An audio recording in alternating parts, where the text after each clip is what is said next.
Hey Dungebags, what's going on? It's Landon Remixes here, and it is time for my review of the debut album from Hudson Lee, Headspaces. Hudson Lee is an American music producer based in Minnesota. Now, if you're scratching your head wondering who this guy is and why exactly I'm covering his album, I don't totally blame you, and I'm sure Hudson wouldn't either. He's definitely not the most out there music producer I've ever seen. In fact, he's probably one of the more low-key ones. If you're at all any part of the music industry or the business side of things, you probably know that music these days is all about branding, and Hudson Lee is an artist who kind of tends to avoid that side of things. Not to say he's incapable of doing so, I think he just chooses not to. From what I've gathered at least, Hudson seems to see music more as a passion project than anything else. While in my opinion Hudson has enough talent to be pursuing music full-time, I think he would rather just keep things more on the low-key end, keeping his music more as a sacred thing, as an art, straying away from the hype culture and the marketing that's currently fueling the electronic music scene. Also, from what I've gathered, putting most of his time toward his record label. Hudson, along with Frequent, run Upscale, which is one of the better up-and-coming NEURO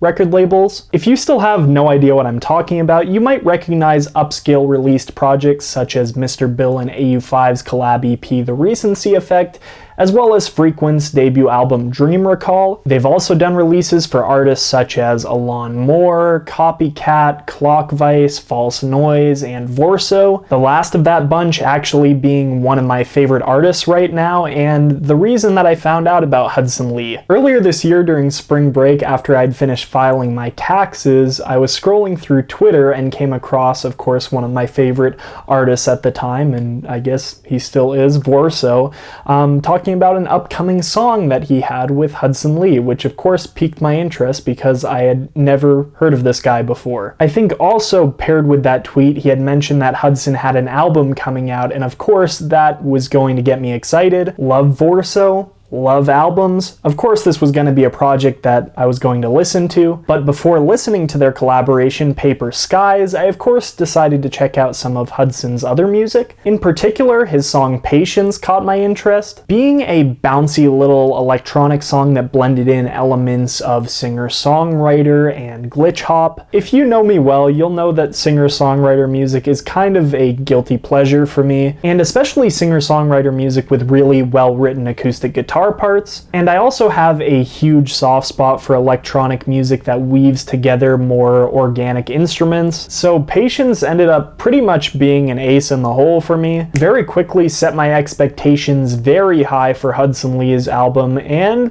you know, I wasn't disappointed. Headspaces clicked with me pretty much instantly. I loved it just on my first listen, which doesn't really happen all that much. And even though the album came out a few months ago, it's held up really well for me. I've listened to it, I'd say, more than anything else this entire year. Though Vorso's The Imperative isn't too far behind, I'm still listening to that EP a ton even into this year. But yeah, I really love this album, and hopefully I can describe it well enough to convince you guys to listen to it for yourselves. I think largely because, like I said before, this album's marketing campaign was kind of low-key.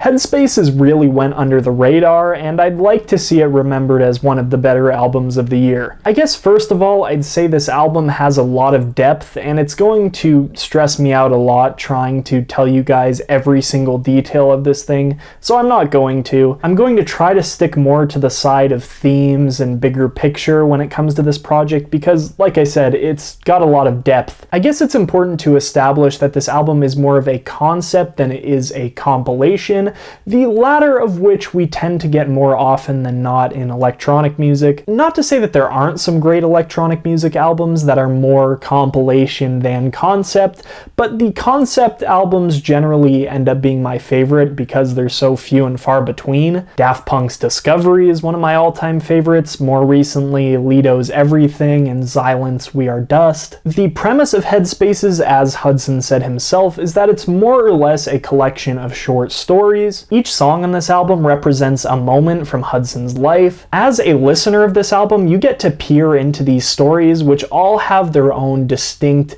flavor, character, personality. In that way, I guess this album ends up rolling out pretty similarly to how I described Alain Moore's long-awaited Journey. For me, part of that album's downfall was that it tried to lean too heavily on the album being this big, cohesive experience. And while it was to an extent, for me it felt like there were so many highs and low points in each song that I was listening to a collection of short stories. Headspaces, on the other hand, leans much more heavily into that short stories aspect, which makes it sound a bit less awkward. And in my opinion, the connecting thread throughout this album is actually even stronger, using smooth, well thought out transitions between each track, melodic and lyrical motifs that appear numerous times throughout the album. Funny enough, Alain Moore himself actually makes an appearance on this album in the form of the collaboration Depth, which in my opinion is one of the low-key highlights of the record. Not super outspoken in the realm of production like a lot of Alain Moore's music is, but it's a very beautifully composed electronic music track that's very orchestral influenced. Other collaborators include Laura Brem, Frequent, Evoke, Versace, False Noise, and Vorso, who I already mentioned. Ironically, the collaborator on this album appearing most frequently isn't Frequent, but instead the up-and-coming vocalist and multi-instrumentalist Lassa Patik. She appears on almost every song on this album, often uncredited, either with her voice or her string talents. I really enjoy her voice, which is a good thing considering how much she appears on this album. It reminds me of a mixture between like Lorde, Natasha Bedingfield, and Lauren Daigle, all while retaining her own uniqueness, which makes her a very enjoyable character to keep seeing over and over again throughout this project. In fact, she plays such a heavy part in Headspaces, I would almost consider it as much hers as it is Hudson's, though this isn't a collab album, and like I mentioned before, she's uncredited on a lot of the songs on this project, which I really don't think is a bad thing. In fact, I think it raises a good point in the EDM vocalist debate. If you guys haven't seen recently, especially in 2019, there is a big debate going on between vocalists and producers in the electronic music space. Vocalists crying out for justice that they need to be credited as a main artist on the song. A lot of music fans have joined their efforts, going ahead and crediting the featured artist as the main artist. I know Red Hawk does it now on all of his rankings, and I've seen it elsewhere too. Like I said, on the other side of this debate, Headspaces kind of plays with that idea of how exactly featured artists should be credited, where on some songs Lassa is credited as a featured artist, some she's credited as a main artist, and some she's completely uncredited. And more or less, I'd say I stand with this album's stance on that debate, where the answer to should featured artists be credited as a main artist isn't really yes or no, but rather it depends. And I'm just going to leave it at that because this is a review and not a discussion video. Back on the topic of collaborators though, I really like how there's such a wide range of artists that appear on this thing. There are a lot of NEURO artists making appearances here, and even though that subset of EDM I think is generally very heavyweight, I wouldn't really say this album is heavy. In fact, it's pretty far from it. Really, the only song in this album that I'm absolutely gushing over the heavy bass sound design is the song Windows with Frequent. Other than that, most of these appearances generally surprise me with more soft-spoken and reserved tones. Especially Paper Skies with Vorso, I've come to expect a more wild and bombastic sound from him, but this one is definitely a bit more on the light side. And not to say that it doesn't really sound like Vorso, because it does have some of his more distinct elements, but take the last leg of the song, for example, it's almost like straight lounge music. Definitely not what I would have come to expect from the guy who gave us Tesla last year. With the two False Noise collaborations that occur back to back, we get something more in between what I expected and what we got with Paper Skies, where they're a little bit more EDM centric, but definitely more reserved than a lot of the stuff we've heard from False Noise in the past. I'm not overly fond of the first of the two, Way of Thought. The unsettling chords used in the song don't exactly sit well with me, and maybe they're not supposed to. And I actually do really enjoy some of the more organic elements of the song found in its latter half, but the way everything kind of rolls together